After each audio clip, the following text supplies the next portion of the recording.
In order to understand Bitcoin, or for that matter, any blockchain-based cryptocurrency, we need to understand the basic technology behind it. And the basic technology behind it is the blockchain technology. If we look at the overall hype cycle, you could see that the hype cycle goes through ups and downs and then goes back up again. So where are we today? As you can see, we have already gone through the up cycle where Bitcoin was already worth, just a couple of years ago, something like $60,000. And then it crashed to something like $13,000. And now it's back up to $40,000. So this volatility is part of the technology life cycle of Bitcoin. Where are we now? It seems that we just finished the crash. And during that crash, you could see a lot of VC firms, new projects, some projects going bankrupt. FTX went bankrupt. Some of the leaders of blockchain-based firms have even gone to jail for corruption. There was a kind of a hype, a lot of money went in, but then once the money was there, it was clear that some of these projects were not so worthy. In my opinion, we are just at the inflection point. We're just at the point where the graph is starting to move up, and some of the existing projects that have lasted this far are building up capabilities, and new projects and new products are coming online. For example, in Israel, we have a company called Bits of Gold.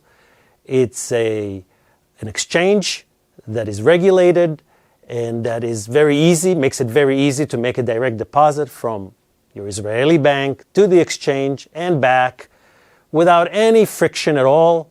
Totally legal, and you could pay tax directly, and they report to the tax authorities, and therefore the product is already a complete product that is going to be part of our financial situation in Israel. So blockchains can be either open or closed. They could be something like public or private. For example, a private blockchain would mean that perhaps a number of firms in the same industry decide to share information, but only members of this network are allowed to make changes to the blockchain. And this would make it private, and it will make it closed. It's not available for other people. An open system is available to everyone. And a public system would mean that all that want to take part of this network can be part of this network. So where does Bitcoin fit into it? Bitcoin and Ethereum are open and they're public. And much of the discussion of blockchains today involves, especially in the public discourse, involves open and public networks, such as the cryptocurrencies that I've shown you earlier in CoinMarketCap. So how does this all work? It works on the basis of peer-to-peer transactions, where each peer has an address, and addresses are allowed to move money from one address to another address. So what guarantees that this money actually passes? Well, there is a cryptography on top of it. That is to say, a way for the communication to be secured, tamper-proof, and to have integrity. And how do you have that? You do that through a consensus mechanism. In the case of Bitcoin, the consensus mechanism is a proof of work, meaning you need to use a lot of hardware and a lot of energy in order to reach the right number. Now, how does that work? It works something like throwing dice. Now, imagine that we're all trying to throw dice at the same time. And in order to get the right to mine a particular transaction, you need to throw the dice below 2. So we all throw, and when we throw the dice, the first one that gets below 2, okay, 2 or below, 2 or 1, in the case of a regular dice, gets to verify the transactions. So this makes it difficult to do, and therefore the more dice you throw, the faster you throw the dice, the more likely you will get 2 first. That process of throwing the dice many times, that's actually work. And that work is usually done by computers. And those computers need to be very good computers and very strong hardware that also uses a lot of energy. So this is why we call this consensus mechanism in Bitcoin the proof of work. And once this transaction has been verified, everyone in the network has to agree that this is the right transaction. If they didn't, all that work that you have done will not pay you off. Well, how do you get paid?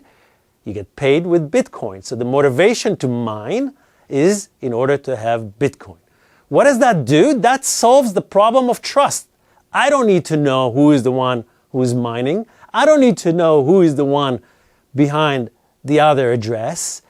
The cost of trust is minimized in the same way that is the Byzantine general problem, with a very famous problem that on which this is built. Let me explain.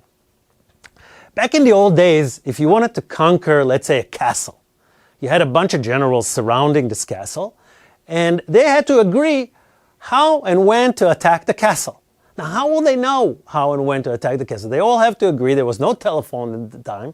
So what would they have to do? They would have perhaps one of the general will have to send a horse with a message to the other generals, and then the other general will get the message, and they're all decided that on Sunday, 3 p.m., they will attack. But what if the messenger on the horse gets killed on the way? Well, how do we ensure that all the other generals get the message? So you could say, well, the other general can send another message to the first general in order to verify that they have gotten the message. But what if the messenger that the other general sent to the first general gets killed on the way? So in order for all the generals to attack at the same time, they need to find a consensus mechanism, a way for us to all agree, all the generals agree, that on a certain time, at a certain day, they will attack the castle. This is a similar problem without transferring money. How can we all agree that the money has been transferred? And this is what we call the consensus protocol. And in order to achieve the consensus protocol, we need to have mechanisms to motivate. Well, why should I agree? Why should I use energy to try to verify a transaction? And in order to do that, we use the native currency, in this case, Bitcoin. So whoever gets to be the first one to verify the transaction, they can be said to mine the transactions. They will get Bitcoin as a reward. Now, how does the network, why is Bitcoin even worth so much? We have a Metcalfe law to help us understand it. And we could start with an example of a telephone.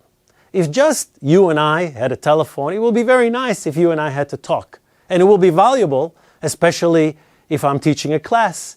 And you and I can ask and talk to each other and ask each other questions and give each other answers. But as you could see, as more and more of us have telephone, the network grows. And now we can communicate not only me and you, but among yourselves, among your peers, among your friends, with your parents. And the more telephones there are, the more value the telephone has to each individual that uses it. So basically, this is Metcalfe law. The more users you have, the more valuable the network. And if you think about the Bitcoin network has increased the number of users exponentially, which is the reason why Bitcoin is worth so much money today. Now, how do we actually know where it is? If you look at the diffusion of innovation, this is the regular graph of diffusion of innovation. It starts with innovators, which is about 2.5% of people. Then early adopters, which is about 13.5%. Then early majority, which is 34%. Then the late majority, 34%. Then the laggards, 16%. Okay? Now, let's take the cellular telephone, which is maybe a more current example. I remember when I was young, cellular telephones, smartphones came about. And when those came about, I remember some people saying, I don't need this smartphone. I have this dumb phone, and the dumb phone works just well. And a few people decided that the smartphone is quite good because you can access the internet, and those were called the innovators. And that was me at the time. My parents, older people than me at that time, didn't have smartphones, didn't see the need for smartphones. Well, over time, as more and more applications for smartphone evolved, more adopters came, the early adopters came, eventually the early majority came, and finally the entire population today, perhaps the entire population has cell phones, smartphones, almost unequivocally. So this is the graph. The yellow graph shows that eventually we get to 100% diffusion. So now the question is, where are we in the case of Bitcoin? If you think about most countries in the world, the Bitcoin adoption is somewhere between 5 to 15%, which actually means that we are still in the innovators and early adopter stage of Bitcoin. And that means that there is quite a lot of growth for this technology, blockchain, money on the blockchain technology that will increase in the years to come. And if we can compare it to the internet, another network that now we all are part of, that we're all using on a regular basis, perhaps on a daily basis, it matches 1-to-1. The growth rate of the internet and the growth rate of crypto is almost identical. This graph is basically a positioning of the graph from today to the graph of the internet in the past, and you could see that the growth rate is very, very similar. There's a reason they're similar, actually. They're actually very, very similar type of technologies. Both are open protocol technologies. Both are technologies which transfer packets of data to distributed networks. Both can have application built on them. Both have open network development, so we can have developers that are developing independently on the network. Both are interoperable. In the case of Bitcoin, or in the case of some cryptocurrencies, you can think about it as an intranet as opposed to an internet. Both have incentives. One has registrars and registries, and the other one has miners, which we discussed earlier.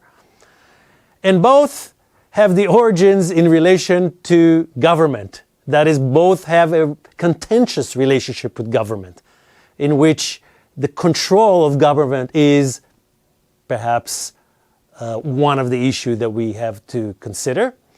And both require significant investment in order to develop business models on top of it.